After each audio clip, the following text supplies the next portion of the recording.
Еще 1,5 года назад, когда только я начинал уже открыто выступать по интернету, Ютубу, я сразу сказал, что настанет время, ближайшее время, и будет свержение путинского режима.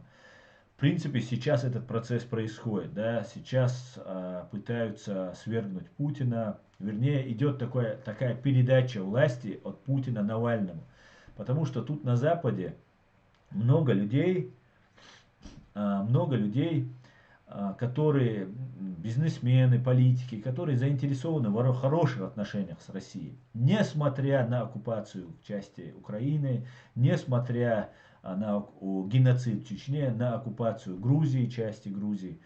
Несмотря на это, у каждого свои интересы, у большого бизнеса свои финансовые интересы, у политиков там другие свои, третьи интересы. Ну и в принципе, как бы каждый пытается, политик, государство, преследовать свои национальные интересы. И это нормально, ничего против я этого не имею. Но у нас, у чеченцев, должны быть свои национальные интересы. И мы, я еще вам тогда говорил, если вы помните, в самом начале, что мы не будем принимать никакого участия в российской политической жизни. Никакого. Да, мы можем поддержать россиян, если мы считаем, что они заслуживают, там, те политики, которые заслуживают. Ну или же те политики, которые нас признают, не отказывают нам в правах, таких же, которые имеет любое государство и любой гражданин на этой земле. Нам же в этих правах отказано. По большей части, большей частью российских политиков. А те, кто не отказывает нам в наших правах, российских политиков, русских политиков, их практически не слышно и не видно. Потому что Россия больна фашизмом. Русский народ болен фашизмом, империализмом. Это и есть фашизм. Когда вы считаете, что все должны говорить на вашем языке, все народы должны быть частью вас, ну и так далее, и так далее. И сейчас активно идет там поддержка там, Навального. Да. Я выкладывал у себя на канале много про Навального. Вот недавно, последнее вот мое видео перед этим, которое было выложено, как Навальный там сравнивает нас с насекомыми, с тараканами, имеется в виду кавказцев. И там, что их нужно убивать, и для этого нужно, там, ролик специальный есть, за то, чтобы там можно было носить оружие.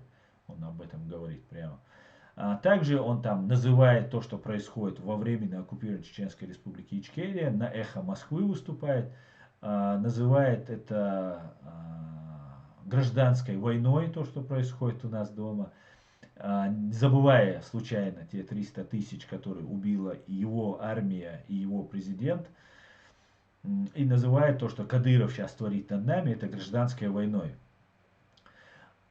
И было бы неплохо, если бы, да, хватит кормить Кавказ, я тоже обращал на это внимание, и было бы хорошо, если бы Навальный сказал, хватит кормить Кавказ, отделите их, они плохие, там, и простил бы я вам даже сравнение нас с насекомыми, хотя сам он бич и клоп, который не имеет права сравнивать целые народы. Да. Грузин он называл грызунами, Крым он по международному праву, который признан, международному праву и Чеченская республика Ичкерия, независимое суверенное государство. Но есть международное право, юридическая сторона этого, а есть еще политическая сторона. Так вот, Крым и юридически, и политически признан. И он считал, что это не бутерброд, и возвращать его не надо. Это обычный имперец и фашист, который ни украинцы, ни грузины не поддерживают. Какого черта мы должны его поддерживать, да, или говорить за него что-то хорошее, да, когда ничего хорошего он не говорил и не предвидится, что будет говорить. И вот сейчас идет передача власти. Передача власти от Путина, точнее Путин перейдет на Госсовет, там где-то займет какую-то должность, ему гарантирует безопасность, неприкосновенность пожизненную. Это делается для того, чтобы там, немцам было удобно, там, французам было удобно, там, еще кому-то, Европейскому Союзу, странам Европейского Союза было удобно договариваться. Потому что Путин уже не договороспособный и уже признан как преступник, да, международный преступник.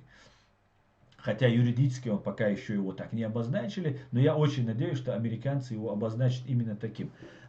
И сейчас идет вот такая вот передача власти. И мне говорят, почему ты что, не хочешь, чтобы Путин ушел? Ну, если посмотреть сегмент Ютуба, и где чеченцы выступают, наверное, не найдется большего противника Путина, чем я, чем кто больше всего говорил о взрывах домов, да, и меня в этом обвинить, ну, просто, ну, невозможно, да, ну, пытаются, даже так пытаются. Вот ты, значит, засланный там, еще что-то и так далее. Так вот, во-первых, мы как граждане Чеченской Республики Ичкерия а, относимся вот, параллельно к тому, кого там они между собой выбирают, там, какой фашист уйдет и какой фашист назначится. Единственная разница в том, что фашист Путин уже запятнал себя, он уже искупался в чеченской крови и не только в чеченской крови. И придет Навальный, и с ним начнут заново говорить. Так вот, я призываю чеченцев еще раз, настоятельно призываю, ни в коем случае не поддерживайте Навального, не участвуйте во всех вот в этих их играх, в которых вы останетесь в дураках. Это однозначно. Более того, я убежден, что произойдет следующее. Сейчас Навального называют агентом ЦРУ и так далее. Да, Навальный сотрудничал с разными иностранными фондами и организациями, как он говорит и как об этом пишут. И в какой-то степени можно сказать, да, он работает на ЦРУ. Но одно дело сотрудничать, да, получить какие-то гранты для продвижения там, демократии, защиты прав человека, там еще каких-то принципов, которые, там, например, против той же коррупции. Американцы, у которых очень низкий уровень коррупции в стране, и в мире тоже запрещают и пытаются предотвратить режимы, где большая коррупция. И Навальный на этом делал себе рейтинг перед американцами или какими-либо другими. Скорее всего, это была американская какая-нибудь организация, которая там финансировала деятельность Навального. И если мы заметим, Навальный никогда не говорил про Путина, вот только сейчас вышло видео про Путина, когда уже Путина будут смещать, вернее Путин сам будет смещать, никто Путина не смещает. И Навальный сейчас обвиняется в работе на ЦРУ. Уже и Песков об этом сказал, и Путин об этом сказал, и Жирик об этом сказал, и все остальные. И все, кто поддержит Навального, эти люди будут признаны пособниками ЦРУ. И я убежден, что грядут массовые репрессии. Да, Навальному, возможно, дадут занять пост какой-то. Да, он может быть, когда же, может быть, он будет в роли президента с урезанными полномочиями и контролируемый КГБ, ФСБ, СВР, ГРУ, не знаю, кто его будет контролировать, но Путин и Патрушев останутся на своих местах. Это два главных виновника всех бед как чеченского народа, так и русского народа. Но несмотря на это, его, Навального, здесь на Западе поддерживают. Да, там говорят, может быть, их устраивает, что Путин уйдет, скорее всего, это их устраивает, что Путин уйдет, и можно будет уже с Навальным договариваться, там, вернуть Крым там, и так далее, ну, и так далее. Что выиграем мы? Я выступаю здесь от имени чеченцев, граждан Чеченской Республики Ичкерия, и для того, чтобы были наказаны преступники, совершившие военные преступления, геноцид, преступления против человечности и акт агрессии против граждан Чеченской Республики Ичкерия и чеченского народа и государства чеченского. Что мы выигрываем от этого? А давайте я вам покажу, как развивались события, когда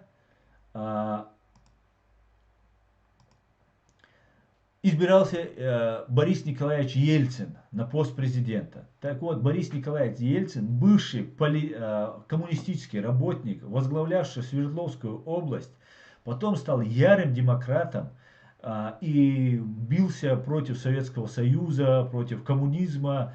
И вот смотрите, что был приглашен в Сенат, и вот смотрите, что он говорил в Сенате США.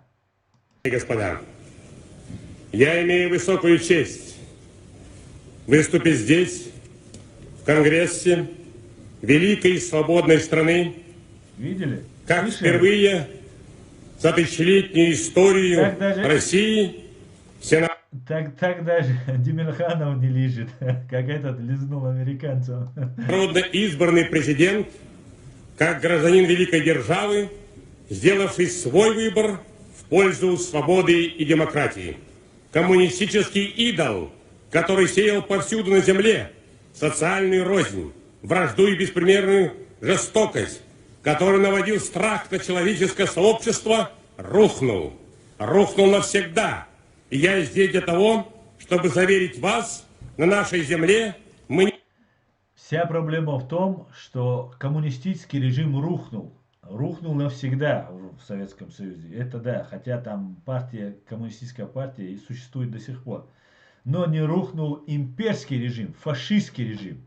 И как точно и метко сказал Пол Гоббл, что даже во время вот этого коммунистического режима русские говорили не столько о коммунизме, это был режим, это была система, сколько об империализме, да, об расширении Великой Русской империи.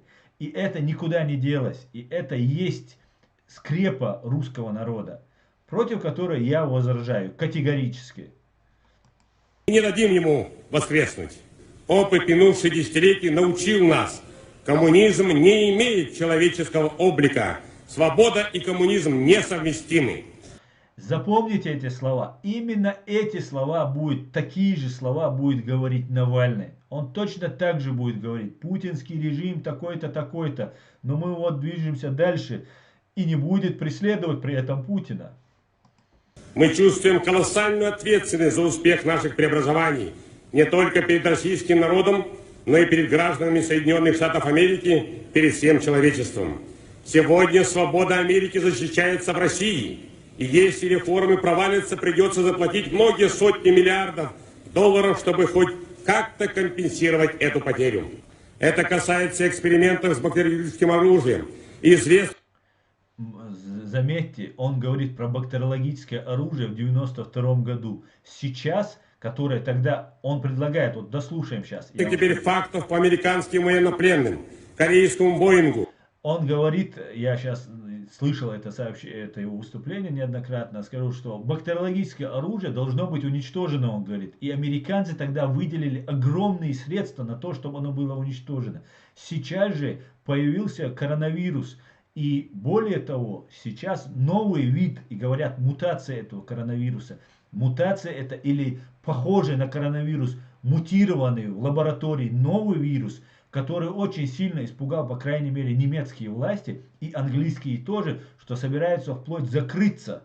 Германия собирается полностью закрыть свои границы, никого не запускать и не выпускать из страны до тех пор, пока эта зараза не будет побеждена. И на этом, без сомнения, Путин и его банда не собираются останавливаться. Без сомнения, есть еще хуже яды, которые они будут, бактерии, вирусы, которые они будут применять. И вот тогда Ельцин об этом говорил. Тогда пугали, Советский Союз пугал мир своим вот этим бактериологическим, биологическим оружием. И многое другое. Этот перечень можно было бы продолжить. Открываются архивы КГБ и бывшего... Так и не открыли, кстати говоря, архивы КГБ. Это самая главная причина, самый главный враг русского народа — это архивы КГБ, ФСБ и сама эта организация. Пока она не будет люстрирована, никакие Навальный, ничего не спасет русский народ. Ничего. КПСС. Более того, мы приглашаем Соединенные Штаты и другие государства к сотрудничеству в расследовании этих темных страниц бывшей империи. Хотел бы закончить свое выступление словами из песни американского композитора российского происхождения Ирвина Берлина. Господи, благослови Америку. Это мое любимое место, и без зазрения совести, и даже Путин это говорил бы и сейчас, если был бы уверен, что его простят. Но его не простят, поэтому он такое не скажет. Хотя он с удовольствием упал бы на колени и простил бы об этом. А теперь Я вам покажу еще одно видео, которое продолжение этой же темы. Это видео сделано мной, я вырезал там куски из фильма Манского. Ну, давайте сейчас посмотрим. И посмотрим, как потом принимают Путина. Это 2000 год, по-моему, март месяц, сейчас вы увидите, когда Тони Блэр, премьер-министр Великобритании, приезжает в Санкт-Петербург, встречается с Путиным. Они там идут в театр там, и так далее. И Тони Блэр поддерживает Владимира Путина. Того самого Владимира Путина, который до этого взорвал граждан, своих же граждан, для повода для нападения на Чеченскую Республику Ичкерия и творит массовые убийства уже к тому времени на территории уже Чеченской Республики Ичкерия. Давайте, внимание, посмотрим.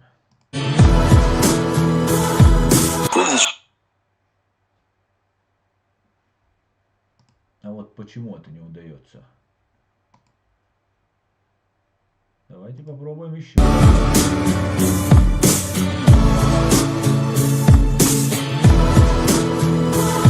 Буквально через неделю он вновь прилетел в Питер. На сей раз на встречу с премьер-министром Великобритании Тони Блэром. Протокол этой встречи был весьма условный. Экскурсия по Эрмитажу и Петродворцу, совместный брифинг и посещение премьеры в Мариинском театре.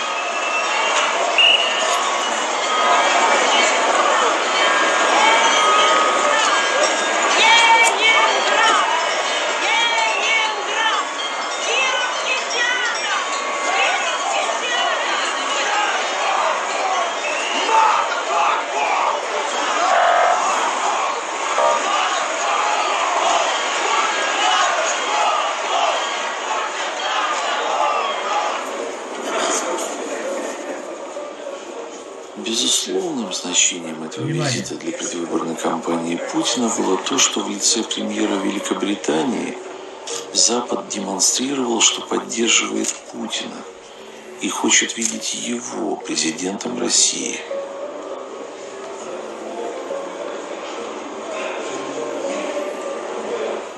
По всей вероятности, это было первое для Путина в качестве лидера страны нахождение в царской ложе. Трудно до конца представить себе чувство парня из питерской коммуналки, столь стремительно взлетевшего в мировую элиту.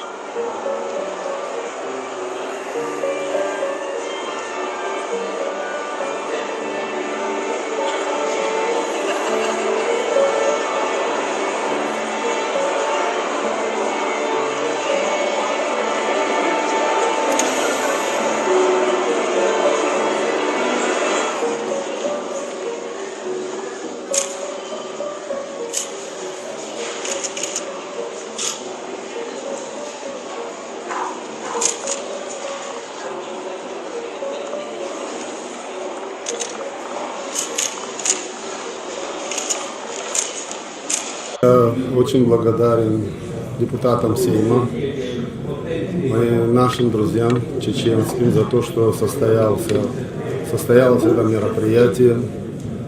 Я хочу особую благодарность выразить сенатору Штетина из Чехии за показанный фильм.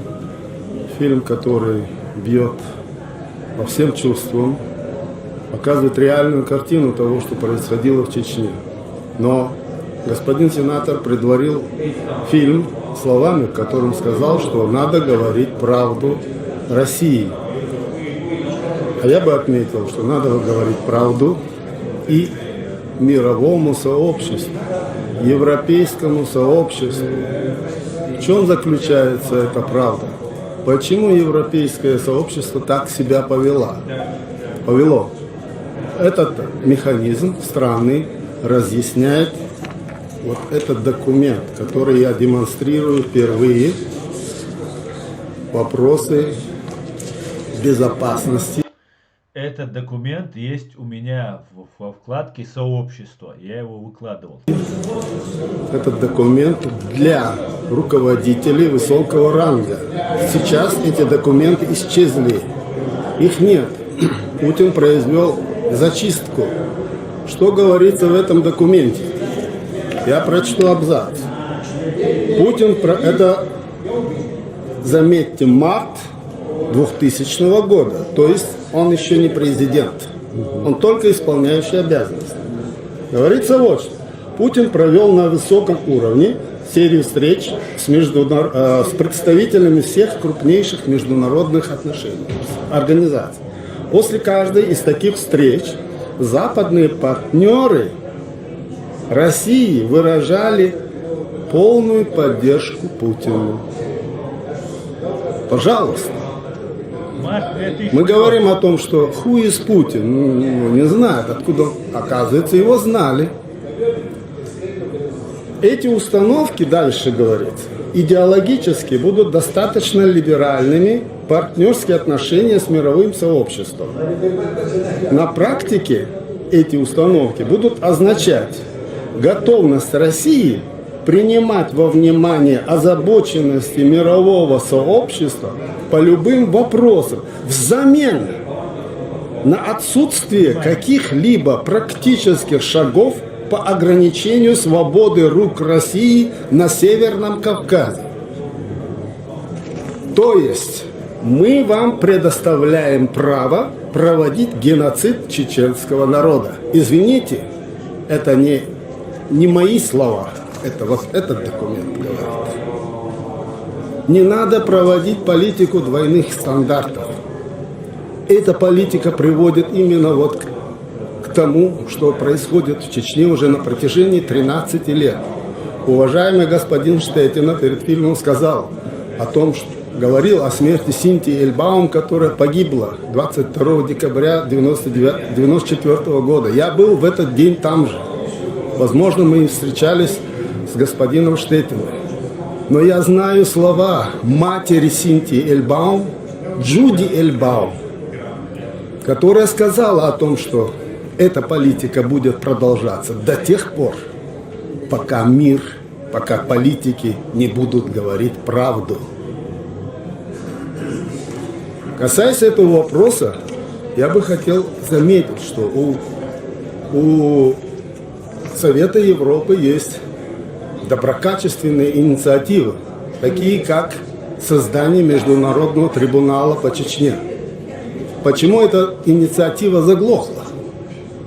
Почему бы не возобновить эту инициативу? Касательно этого документа, я хочу сказать, что Путин попросту обманул и Запад, и мировое сообщество. Он выиграл эту игру. Не пора ли наказать этого преступника? Надо называть вещи своими именами. Россия совершила ужасную агрессию. Путин – военный преступник. Накажите этого военного преступника. Пусть он заменит место этого Милошевича. Почему был создан трибунал по Чечне? Но почему только говорилось 3 года назад о создании трибунала по Чечне? Почему нет реальных дел? Я думаю, что западные политики должны быть последовательны. Я думаю, что мы имеем право требовать с них. Будьте последовательней. Большое внимание. Большое спасибо за внимание.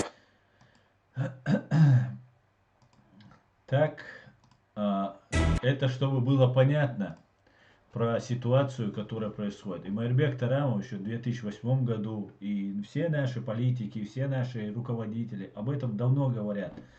Но почему-то нас не слышат. Не слышат нас, ну, тогда получайте коронавирус, тогда получайте бубонную чуму. Что еще этот изверг и подонок из КГБ, ФСБ еще может сделать? Да все что угодно. Они уничтожат весь мир, не задумываясь. Главное, чтобы их это не коснулось. Главное, чтобы они находились в безопасности. И вот тут вспоминается, да, тут уместно было бы вставить на то, что вот сейчас раскручивается вот этот Навальный, вот эта карта, и как раскручивали Путина, да, не зная, кто такой Путин и так далее. Ельцина поднимали тоже до высот, и Ельцин, как только утвердился в власти, начал войну против независимой суверенной Ичкерии. Потому что ничего другого, кроме ура-патриотизма, империализма, вот этого своей скрепы русской, да, удовлетворения их низменных чувств русского народа. Ничего другого дать они не могут. Потому что они грабят эту Россию, они разворовывают ее. Они не могут дать русским нормального образования, нормальной медицины, нормальные условия, да, той же социальных каких-либо там гарантий и условий, в том числе и пенсии, которые сейчас Путин поднял. Они должны себе это грабить. Если делить на 140 миллионов россиян, то самим дорогим, любимым не хватит. И вот сейчас нам предлагают новую карту, да, и Навальный, зная, что разграбляли Россию, играет на тех же чувствах. Сейчас нам показывает Навальный, который нам рассказывает, что вот мы должны там выйти на митинг, говорит. Проводится суд над Навальным. И вот давайте посмотрим, что он говорит. Человек, которого отравили, который еле выжил, якобы еле выжил, за которым 3,5 года, да там вот все вот это расследование Bellingcat и Инсайдера, Романа Доброхотова, который, как выяснилось на суде Зелимхана Хангашвили, убийцы Зелимхана Хангашвили в Берлине, давал ложную информацию о Вадиме Красикове, что он является сотрудником ФСБ. Хотя немецкая БНД на суде, я это слышал, сказала, что Красиков является сотрудником ГРУ, военного ведомства, российского военного ведомства.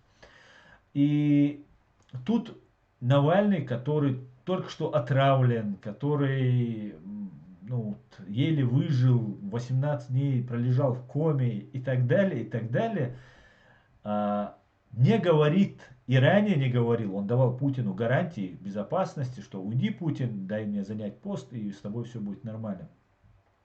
Он здесь не говорит, что Путин убийца. Он говорит, Путин вор.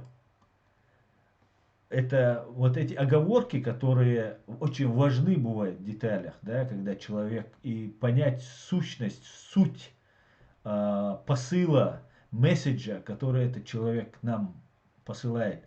Вот эти оговорки имеют огромное значение.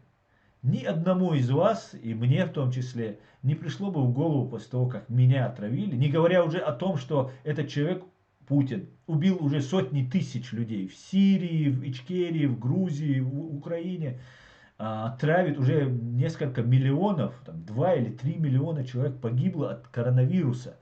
И я, конечно, считаю, что это сделал Путин и его банда ФСБ, ГРУ и так далее. Даже если бы этого не было, если бы одного меня или любого из вас отравил бы этот человек, вы бы в первую очередь сказали бы про убийство, про то, что этот преступник убийца, так как убийство не доведено до конца по независящим причинам убийцы, да, покушавшегося. И он не говорит про убийство. А это самое главное. Я вам сейчас, после того, как сейчас покажу вам вот этого симулякра, искусственного имитатора, я вам покажу, зачитаю текст Буковского, великого русского диссидента, который недавно умер в Англии.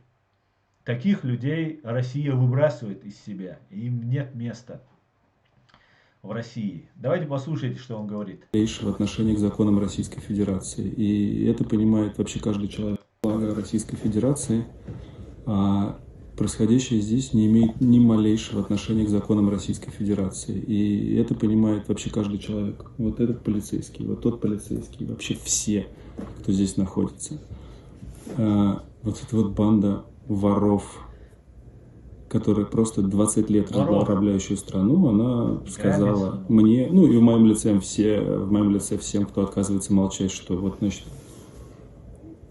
мы тебя пытались убить, ты не умер, оскорбил нас этим, поэтому мы тебя за это посадим.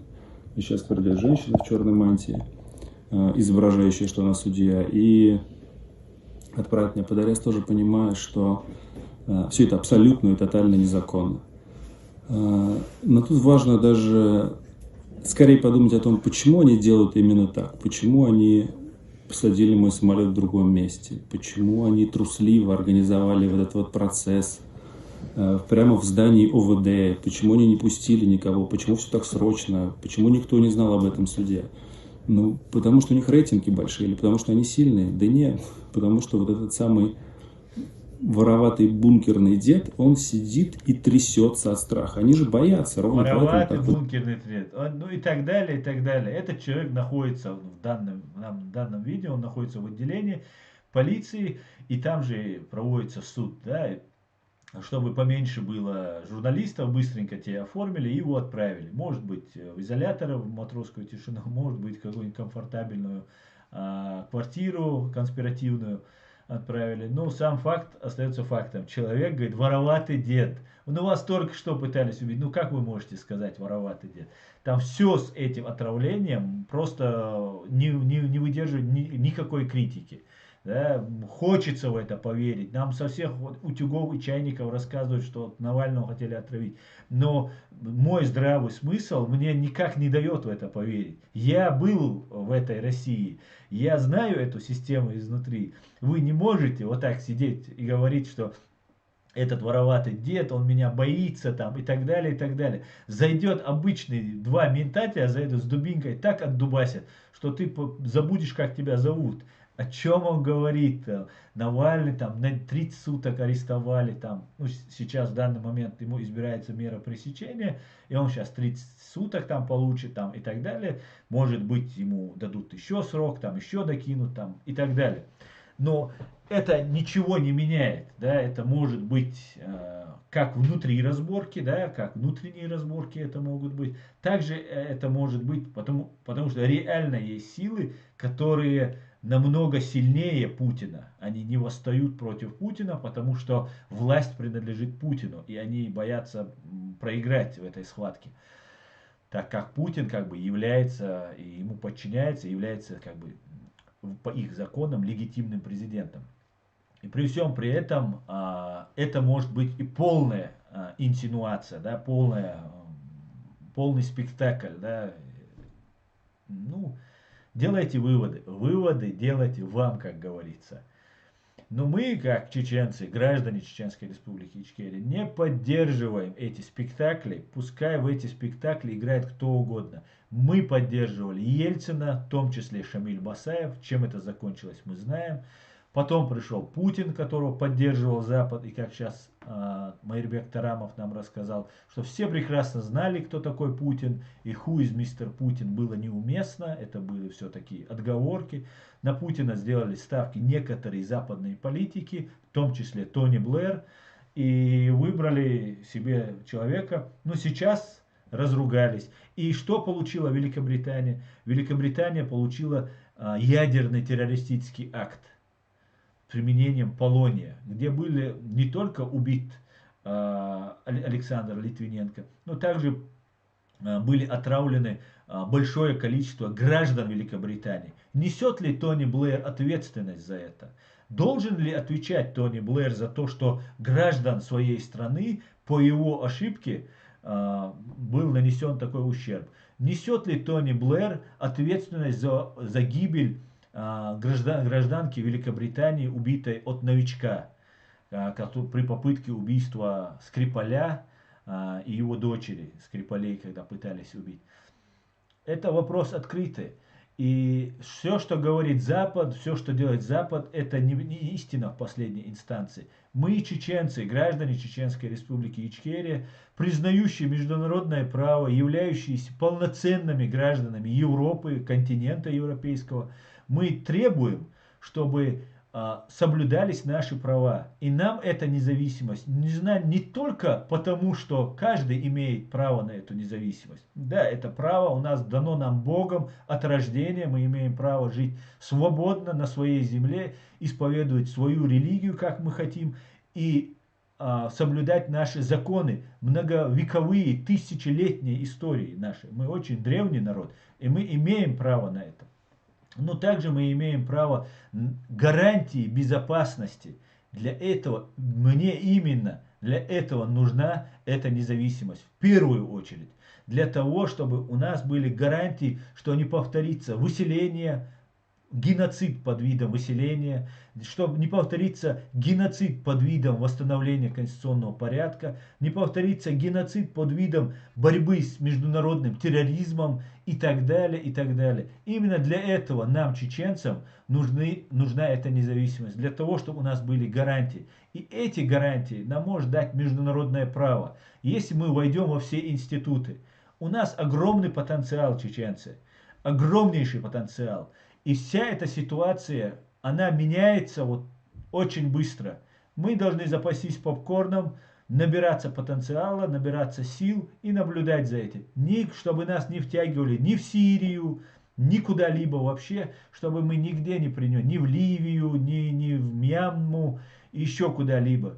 Мы должны строго придерживаться национальных интересов. У нас есть государство, за которое мы заплатили огромную цену. Оно признано международным сообществом, в том числе ОБСЕ, которое было наблюдателем на наших выборах. И мы должны наш потенциал, который мы здесь уже накопили, а он у нас громаднейший. Но если бы вы знали, что до того у нас все хорошо. Но наш народ, большая часть нашего народа и наша территория, наша страна, она находится в оккупации. В тяжелейших условиях находятся те люди, которые находятся дома. Здесь же нам нужно объединиться под одним началом, под одним руководством, под законной властью. Нравится вам эта власть или не нравится, вы можете обратить внимание, что происходило в Америке. Америке Путин и его банда дали шелбан по носу. Да то, чтобы продвинули своего агента в президенты, как утверждают большая часть людей в самой Америке и в руководстве, в истеблишменте американском. И за это никто не сказал: нет, я не признаю эту Америку, я не признаю этого Трампа, да гори оно все синим пламенем. Никто не говорил. Все, значит, жили так, как они жили в своем нормальном государстве. Прошло 4 года, прошло время, они выбрали себе нового президента. То же самое и с Ахмедом Закаевым. Мне нравится это правительство, мне не нравятся, например, многие вещи, и не будут нравиться мне, я не должен всем быть доволен. А если я недоволен, я взял на себя смелость говорить открыто это, и я буду это говорить, буду говорить правду, именно так, как я ее вижу и как слышу. И все, что я говорю, это исходит именно от меня, и это мои мысли, которые я излагаю. И это тоже не должно быть, не должно всем нравиться, и не должно быть там последней истиной, последней инстанцией. Поэтому мы, которые имеем огромный потенциал, чеченцы, должны собраться, разобраться в себе, понять, что мы строим суверенное, правовое, демократическое государство, где никто не будет ущемлен, где не будут ущемлены другие религии, в том числе не будет ущемлена наша религия. Мы, мусульмане, 100% чеченцев, проживающих на территории Чеченской Республики Ичкерия, являются мусульманами, по крайней мере, декларируют, что они являются мусульманами. И никто не ущемляет нашу религию. И все те, кто бегут из самой спокойной и прекрасной российской оккупированной Ичкерии, здесь находят приют, несмотря на их религиозные взгляды и убеждения. Тем более у нас не будет никаких вопросов по тем, кто живет в нашей стране, является гражданином и имеет равные права со всеми. В принципе, вот как-то так.